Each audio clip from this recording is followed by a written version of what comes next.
täna on teemaks rääkida Abrahamist, Abrahami kutse ja leping. Aga ma arvan, et selline mõistlik küsimus kõigepealt on see, et mis puutub siia üks Abraham, et keegi selline ajalootund ja et pärast koolipäeva, et veel üks ajalugu ja et mis see nagu meisse siis nii väga puutub siin. Esiteks kõik, mis piiblisse puutub, kuidagi puutub meisse, aga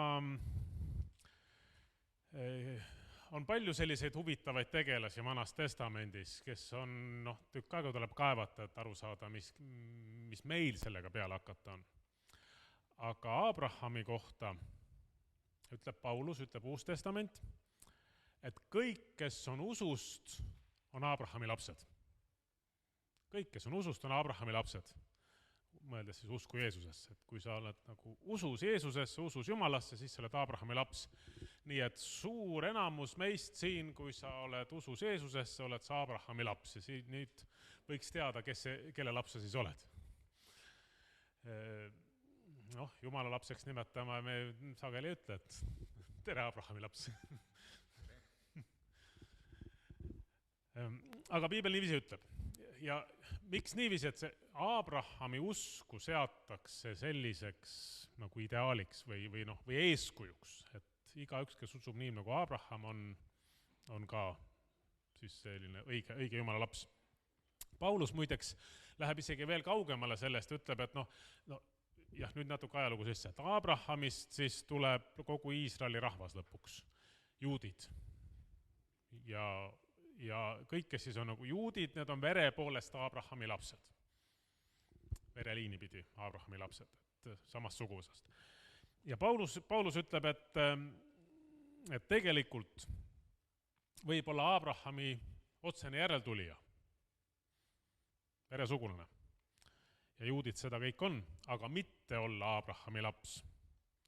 Ega kõik ole veel Abrahami lapsed sellepärast, et nad on tema järglased, ütleb Paulus Rooma kirjas. Et kui on juudid või keegid iisraellased, kellel ei ole sellist usku nagu Abrahamil ja kes siis Uue Testamendi mõttes ei usu Messiat Jeesust, siis te võite küll vereliini pidi olla, aga tegelikult ei ole Abrahami lapsed. Usu kaudu käib see, kes on Abrahami laps ja usust täna siis ongi juttu. Abraham on piiblis ülim usu eeskuju. Nüüd selline lühike suur pilt, kuidas Abraham paigutub sellisesse kogu piibli loosse. Aias laastus võiks öelda, et kui Jumal lõi maailma, siis Jumal tegi erinevaid lepingud inimestega, inimkonnaga lepingu. Lõi Aadama ja sõlmis tema lepingu. See täitke maa, andis talle käsud ja andis talle tõotused. Päris piibli algusest võib seda lugeda. Aga sealt tuli pattu langus ja see asi läks untsu. Või lõppes kehvasti. Tuli karistus, tuli veeuputus. Ma ei räägi niimoodi kohe pärast Aadamat, aga pikas, suure pintstitõmbega ei pidanud Aadama järgi inimesed seda lepingut. Siis pärast veeuputust tuli Noa.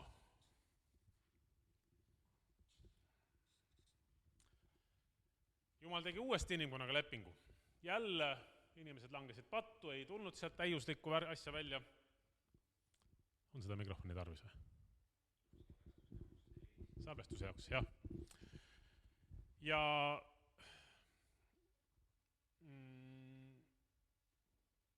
aga teeb Jumal uuesti leping, mitte selle mõttes vaid nagu uuesti lepingu, et ma tahan teiega minna, ütleb, et enam ma ei hävita teid veega.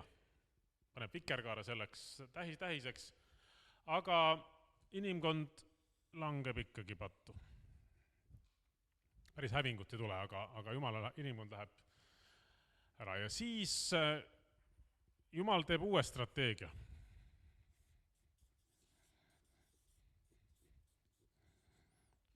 Ta valib nüüd mitte ühe inimese ja selle Abrami ja selle mõttega, et mitte nüüd, et palju inimesi on, aga ta leiab ühe jumala kartliku, ütleb, et ma valin sinu sellest, et teha sinust selline näidis.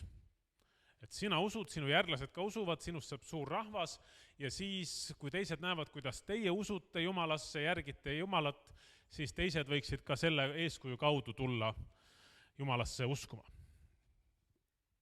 Ja sealt edasi Abrahamist tuleb Iisraeli ise rahvas, Moosese leping, kõik need asjad. Kuni lõpuks Abraham ise on usu eeskuju, aga sajandite ja aastatuhandete pärast tema järglased, Iisraeli rahvas siiski ei pea Jumala lepingut. Näeme siis siia Iisrael. Langevad Jumalast kaugele ja siis lõpuks Jumal teeb uue strateegia või uue lähenemise Jeesuse kaudu, et kui need olid nagu rohkem sellised, te peate pidama oma käske ja see näitas, aga inimene ei suutnud seda, siis Jeesuse kaudu Jumal toob lõpuks armu ja ütleb, et on võimalik hoolimata meie puudulikkusest saada armu ja saada igavest elu. Nii, aga me täna räägime Abrahamist. Suures plaanis me oleme siin. Nüüd lühike lugu, mis see Abrahami lugu on piiblis. Esimese Moosese 12. peatükist ja kuni esimese Moosese lõpuni nagu on tema järeltulijate lood veel ka. Aga ma loen siis kõigepealt, kuidas Jumal kutsub Abrahami. Abraham tegelikult ilmub siia lavale kuidagi täiesti ootamatult. On lühidalt tema suguvõsa siin ees, et tema isa oli keegi Terah. Ja siis järsku, et issand ütles Abrahamile, ei ole mingit suurt lugu, ta on juba 75-aastane, kui temast hakatakse rääkima. Ja issand ütleb Abrahamile, mine oma maalt, omast sugukonnast ja isa kojast maale, mille ma sulle näitan. Ma teen sind suureks rahvaks ja õnnistan sind. Ma teen su nime suureks, et sa oleksid õnnistuseks. Ja ma õnnistan neid, kes sind õnnistavad, panen vande alla selle, kes sind teab, ja sinu nimel õnnistavad endid kõik suguvõsad maa peal. Ja natuke täpsemal kujul Jumal kordab seda lepingut veel järgmise 25 aasta jooksul Abrahami elus 2 korda. Nii palju veel, et alguses ta nimi on Abram ja hiljem ühel sellisel usuliselt pöördelisel hetkel Jumal muudab ta nime Abrahamiks, nii et selline väike detail. Selle oli oma tähenduse muutus ka. Aga nüüd meie ja piibli seisukohalt ei ole mitte niivõrd olulinegi tema elulugu, kuivõrd tema usk. Sellepärast kõik ei ole tema elust kirjas, mis ta tegi kuni 75-aastaseks saamiseni, seda ei ole. Ta oli tõenäoliselt edukas ja jõukas mees, suur karjakasvataja, tal oli varandust. Aga tal oli üks mure. Üks suur mure oli see. Naine ka isegi on muret. Last ei olnud. Ja tollases ühiskonnas eriti, aga selline jõukas inimene, et kellele pärandada. Ei olnud pärijat. Ja kui nüüd Jumal ütleb, et ma teen su suureks rahvaks, ta on 75-aastane. Ma teen su suureks rahvaks, siis tekib lootus. Läheb jupp aastaid mööda, Jumal kordab seda, ma teen su suguvõsa suureks nagu tähti taevas. Nii palju järglasi olema. Kõlab võimsalt, aga on üks probleem, esialgu pole veel ühtegi last. No, nüüd mõelda, et mis nüüd, on ennegi olnud inimesi, kelle lapsi pole, et mis nüüd see nüüd suur piibli lugu on, aga Jumala mõte oli see, ma võtan ühe mehe, ühe perekonna ja tema suguvõsast tuleb palju rahvast, kes kõik võiksid tunda Jumalat palju rohkem kui kõik teised suguvõsad ja rahvad ja selle kaudu tõmmata siis inimesi Jumala juurde. Aga häda on see, et esialgu pole ühtegi last. Ja vanus on üsna märkimisväärne, 75. Naine on 10 aastat noorem. Ja siis ta saab selle kutse, mida ma lugesin. Mine oma maalt, oma sugukonnast ja isakojast, maale, mis ma sulle näitan, ja ma teen sind suureks rahvaks ja õnnistan sind. Nüüd, selle lepingul on 2 poolt. Mis on see, mida Jumal tõotab. Ma teen sind suureks rahvaks, õnnistan sind ja neid, kes sind õnnistavad, neid ka. Kas ja mis on siin Abrahami poolne tingimus? Mida Abraham peaks tegema? Ootan teilt vastust. Tähelepanu küsimus. Kas see on Jumala absoluutne tõotus, et mina teen suureks rahvaks, nui neljaks, või on siin Abrahami poolt ka mingisugune, on tema poolt ka mingi panus sellesse lepingusse ja tõotusesse? Lugesin teile just, mida peab Abraham tegema?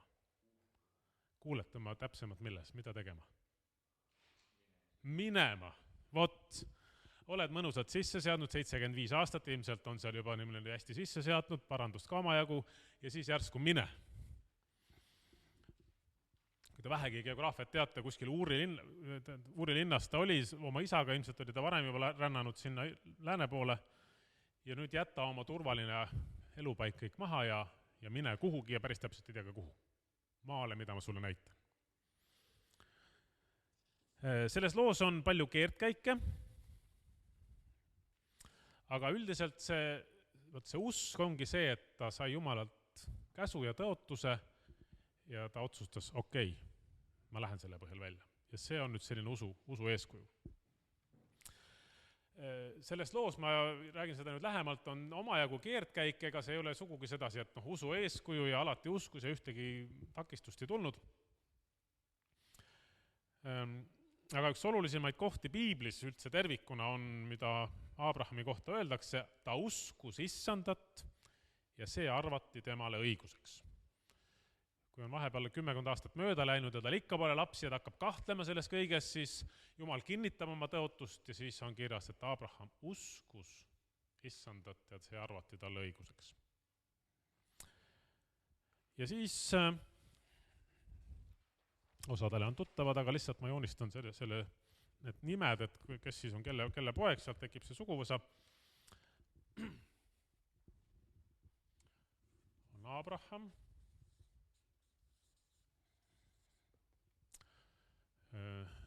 Temale lõpuks sünnib poeg, kui Abraham on 100-aastane ja naine on tal 10 aastat noorem, Iisak.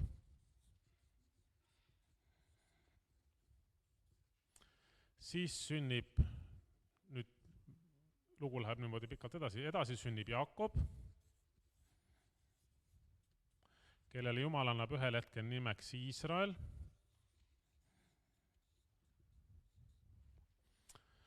Jaakob tähendab selline tüssa ja petis kavaldaja, siis Iisrael on, kui ta pöördub, nagu usuline murrang toimub tal, kui ta on seal Jumalaga võidelnud vahepeal, kõik need lood on esimese Moosese raamatus kirjas, ja siis Jumal annab talle uue nime Iisrael. Jaakobile ehk Iisraelile sünnib 12 poega.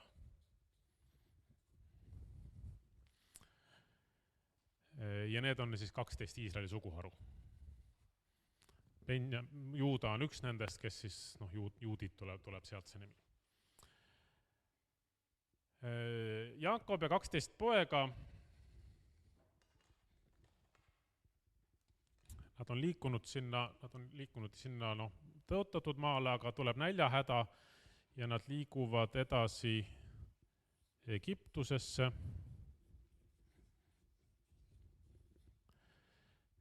Sinna läheb nüüd kuskil 70, koos juba omajagu suguvõsa, koos kõigi teenijatega. Egiptusesse nad jäävadki 430 aastaks.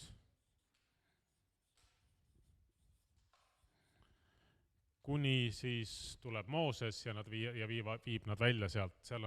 Egiptuses nad paljunevad selle aja jooksul hirmsasti, neid saab palju, selline miljoni rahvas, ja siis nad lähevad tagasi Kaanani maale või tõotatud maale. Et see on see suur pilt, mis Abrahamist alguse saab, kuhu see asi lõpuks välja jõuab. Teise Moosese raamat järgmise korra teema, ilmselt on järgmise neljapäeva teema, on siis see, et kuidas Abrahamist saab see Jumala rahvas.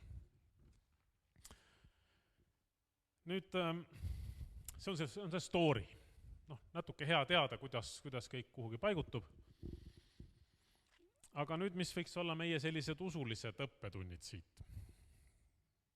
Nagu ma ütlesin, kõige aktuaalsem teema on pärija leidmine. ühtepidi see oli selline prestiiži küsimus, see oli selline väärikuse küsimus, et igalühel, et võiks olla laps, aga ei olnud last.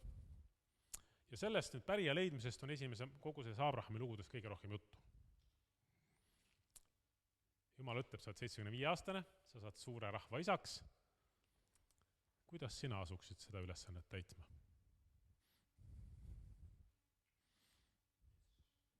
Yes. Lähed naise juurde ja proovid veel kord. Aga ei tulnud midagi välja. Aga just sellise ülesande saab Abraham. Tõotuse, lepingu, ülesande või kutse. Ja nüüd siis nuputab, saad Jumalalt selguse, on mingid paralleele selles meie usuga ka, et saad mingisuguse selguse või tõotuse Jumalalt või loed piiblist midagi, et nii on. Aga siis läheb kuu mööda, läheb aasta mööda, läheb mitu aastat mööda ja minuga pärijat ei ole ikka kuskil. Usku nagu oleks, võib-olla ka pärijat ei ole. Kuidas siis nagu täita seda? Tundub, et äkki peaks ise kaasa aitama. Ja niiviisi me näeme, et 25, lõpuks, kui see isaks sünnib, on 25 aastat mööda läinud. See on 100-aastane. 25 aastat sa oled uskunud, sa oled proovinud ja vahepeal usk läheb kõikuma, siis sa proovid nagu Jumalat natuke kaasa aidata. Et kuidas siis seda ülesannet täita? Sind saab sama palju nagu liiva merennal, hea kui ükski oleks, et sealt ühest saaks nagu juurde tulla. Jumal tõotas. Esimene selline strateegia, mis tundub, et mida Abraham kasutab, tal on vennapoeg Lot.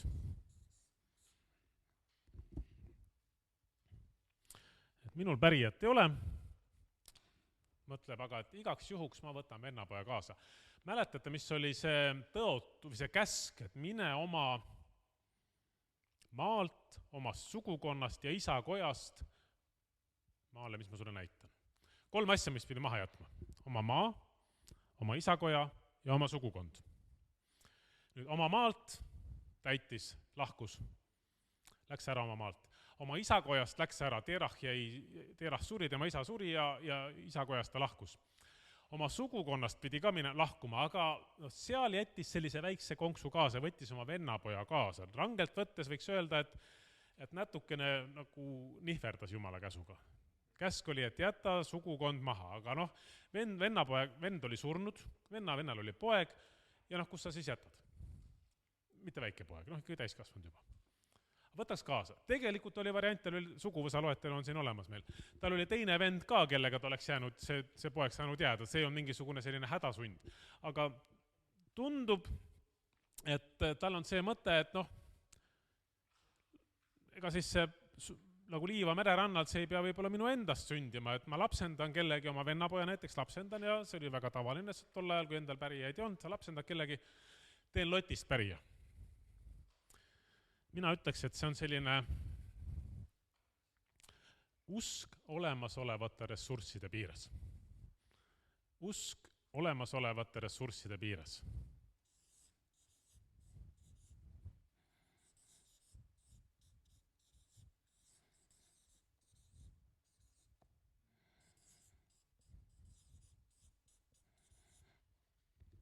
Jumal ütleb midagi, suure tõotuse kuskil piiblis või sulle saab panna palves mingi asja ja siis sa vaatad oma ressursid üle ja ütled, et Jumal ütles, et peab nagu liiva mere annale sündima laps, aga vaatame, mul on siin vennapoeg on. Äkki tema kaudu võiks tulla, sest ma olen 75 ja nüüd juba 80 ja nagu midagi hästi välja ei tule siit. Ja nii otsustad ta vennapoja Loti kaasa võtta ja sisuliselt pidada teda oma pärijaks. Nii et ta kohandab Jumala tõotusi olemasolevatele oludele. Väga inimlik, ma arvan, et me teeme seda ikka ju kogu aeg. Me vaatame, Jumal midagi tõotab, midagi on, aga me kohandame seda olemasolevatele oludele. Tõlgendame Jumala suuri tõotusi väiksemaks, nii et see mahuks kuidagi olemasoleva arusaamase piiri järgi, et loeme piiblist, et Jeesus kõndis üle vee ja siis mõtleme, et ega see nüüd päris ikka ei saanud olla, ju seal kivid all olid. Et aga no võiks öelda, et tühja sellest, mis siis ikka. Nüüd lõpuks selgub siiski, et Lott ei olnud Jumala plaan, aga see, et ta Loti kaasa võttis ja Lotil siiski tulid järeltulijad, sellest sünnivad ajapikku oma suguvõsad, keda me tunneme ammonlaste ja moabiitide all, ja kes vähegi on piiblit lugenud, siis Iisraeli rahval on nende ammonlaste ja moabiitidega igavene jama kogu aeg, mingid sõjad ja vaenlased ja trügimised ja nügimised ja nendega on igavene häda, sajandite pikku. Poleks Lotti kaasa võtnud, poleks seda jama tulnud. Nii et olgu meil usku Jumalasse, mitte olemasolevatesse olukordadesse. Tasub mõelda, äkki meil kõigil on mingisugune oma Lott kuskil, oma selline asi, et Jumal on meid andnud mingisuguse tõotuse, mingi palve ja me mõtleme, et käitume mõtleme inimlikult ja loogiliselt, kuidas see asi võimalik võiks olla. Nii, Abraham lõpuks saab aru ja Jumal ütleb talle, et ei, Lott ei ole see, kellest sinu suguvõsa tuleb, see suur suguvõsa. Ja et see ei ole Jumala lahendus. Ja nüüd kuidas siis edasi minna? Mitu aastat on vahepeal mööda läinud, vanust on juurde tulnud ja pärijat ikka ei ole.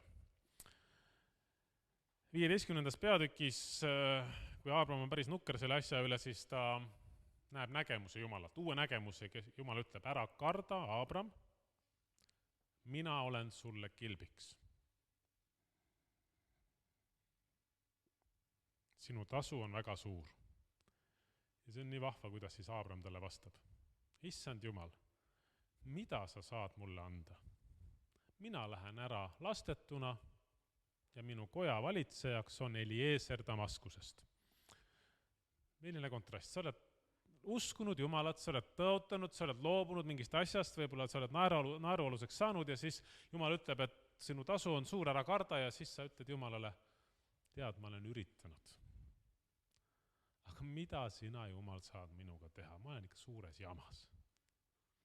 Minu usk on otsa saanud. Ja sest Abrahamile tundub, et Jumala plaan on tuksi läinud, sest Lotist ei saa tema pärijat. Aga tegelikult oli tema enda plaan tuksi läinud. Jumala plaan ei olnud, et Loti kaudu tuleb pärija.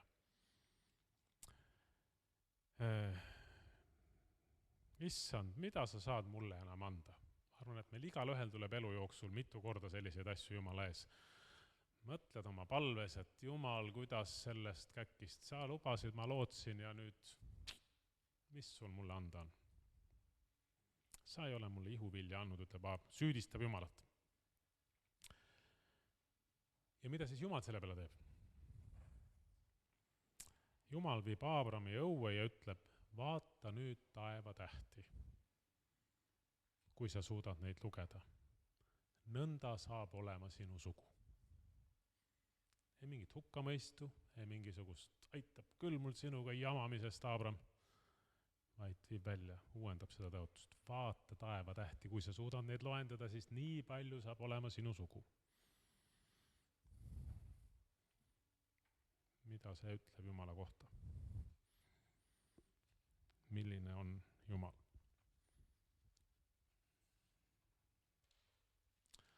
Aga igal juhul Jumal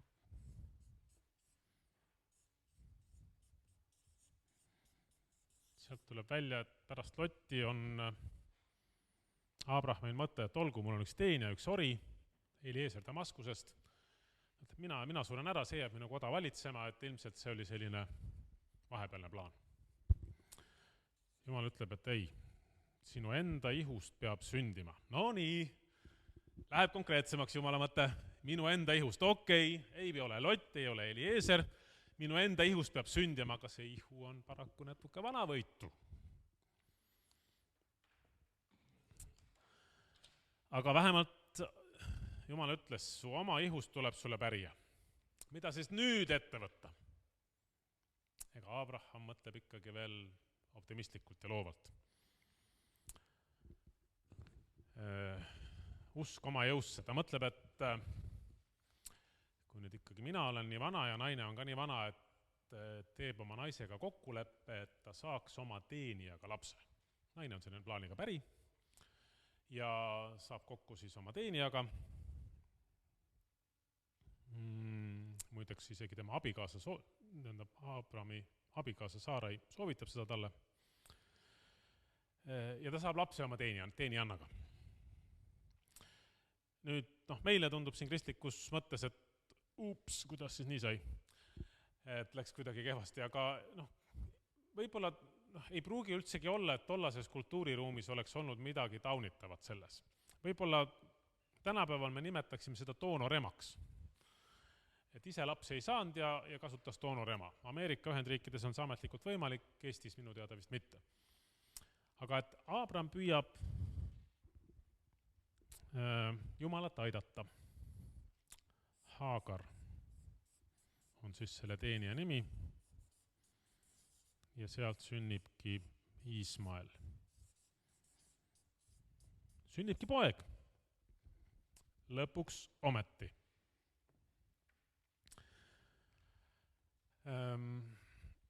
Mina nimetaks seda selliseks inimlikuks püüd Jumalat aidata.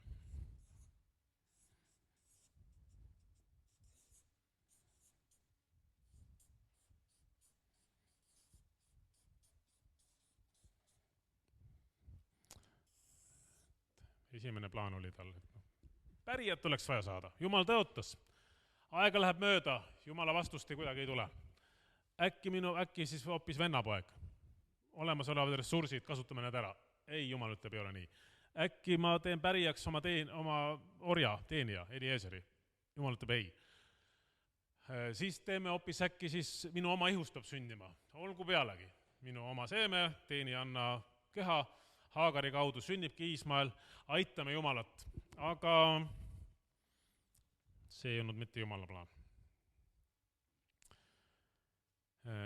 Üsna kohe tekivad selle lahenduse puudujäägid. Haagar hakkab pidama ennast paremaks kui Abrahami naine Saara. Mul on laps, sul ei ole last, sul kaua aega ei ole, mul on, ma võin veel saada, tuleb veel, et ta pärast saabki veel. Ja nende kahe naise vahel tekib pinge ja see asi läheb üsna hapuks. Ometi me loeme, et issand õnnistab ka seda last. Et temast saab ka palju, aga see ei ole Jumala tõotus. Abraham on 86 aastat vana ja läheb veel mööda 13 aastat, kui Abraham lõpuks aru Jumal talle ütleb, et see ei olnud Jumala plaan, vaid see oli Abrahami mõte.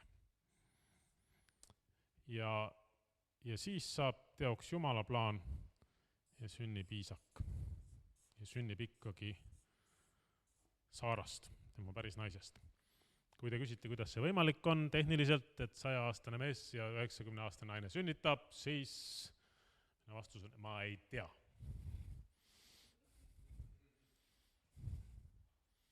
Nii et ärge selle peale lootma jääge, kui te plaanite oma pereelusid, et ükskord ajaloos on juhtunud niiviisi, aga kui võimalik, proovige varem, kui te lapsi tahate saada.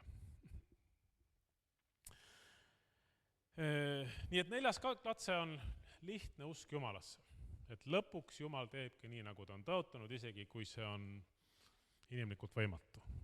Et Peetrus kõndiski vee peal ja et pime saigi nägijaks ja et 100-aastasele või 90-aastase naisele sünnib laps. Usu lahendused pahatahti on liiga lihtsad. Nii mõnigi Jumala tõotus Piiblis näib võib-olla liiga naiivne. Paluge ja siis antakse teile.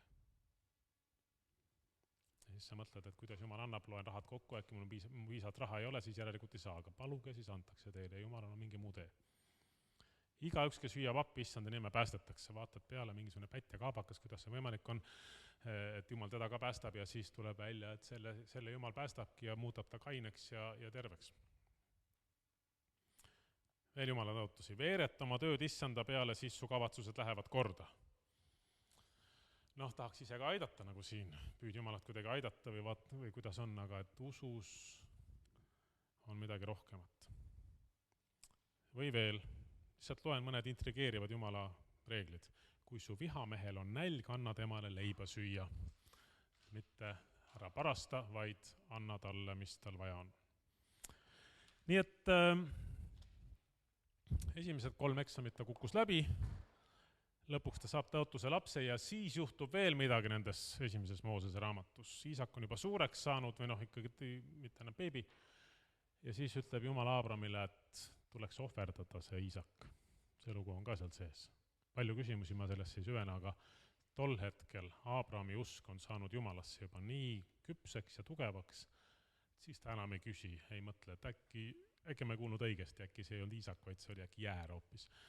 Vaid ta läheb, võtab, kuigi ta ei saa sellest aru, see on vastupidi Jumala iseloomule, aga ta läheb, võtab selle Iisaki, võtab, et teda ohverdada ja ta on valmis seda tegema, sest ta enam ei küsi, ütleb, et Jumal, kui sina ütled, siis 90-aastasene lapse ja ma ei tea, mis sa Iisakiga teed ja lõpuks viimasel hetkel Jumal ütleb, et ei ole vaja, ma panin su proovile. Tegelikult ma ei vaja sellist inimohvrit. Lühidalt, mida meil Aabrami lugudest on õppida? Et usk, esiteks see, et usk ei ole mitte mingisugune sisemine psühholoogiline seisund, et ma tunnen midagi, ma arvan midagi, ma mõtlen midagi, vaid see on kuulekus Jumalale. Sa oled valmis selle põhjal ka elama.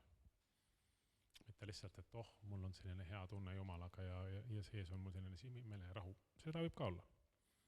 Usk oli see, et Aabraham läks välja teadmata, kuhu ta läheb. Usk oli see, et asus elama tõotatud maale, võõrsile. Usk oli see, et ta teadis, temast peab saama suure suguvõsa isa. Ta tegutses teistmoodi, ta elas. Usk on see, kui me oleme kuulekad Jumalale, me tegelikult elame selle järgi. Ja siis juhtuvad põnevad asjad. Võib-olla mitte kohe, aga 25 aasta jooksul. Teine asi, mida Aabrami lugudest on õppida, on see, et nendel möödalaskmistel on pikaajalised tagajärjed. Me võime küll andeks saada, kui me oleme ka teinud Jumala ees pattu, me oleme midagi valesti teinud, me võime andeks saada ja minna eluga edasi, nii nagu Aabramil läks. Aga vanadest valesti tehtud otsustest võivad jääda tagajärjed. Lotist sündisid lõpuks ikkagi moabiidid ja ammonlased, kellega oli sajandeid jama. Ja mis sest, et Aabram oli oma tõotuse lapse saanud, aga jamad sealt valedest otsustest tulid. Nii et ka meie oma elus, kui me oleme Jumala ees midagi valesti teinud, me võime ja saamegi andeks ja Jumala asemel eluga edasi minna, aga mõnedest asjadest võivad jääda meile tagajärjed meie ellu siiski, millega tuleb võidelda. Ja minu arust viimane asi, mida meil on Aabramist õppida, on see, et Piibel nimetab teda suurelt usu isaks. Aga kui palju ebatäiuslikkust on temas? Kõigest ma veel ei rääkinud, mis ta seal tegi, tal on mingid jamasid veel seal. Kuidas ta oma naise Saara oma õeks valetas selleks, et oma elu nahka päästa näiteks. Et Jumal kasutab ebatäiuslikke inimesi.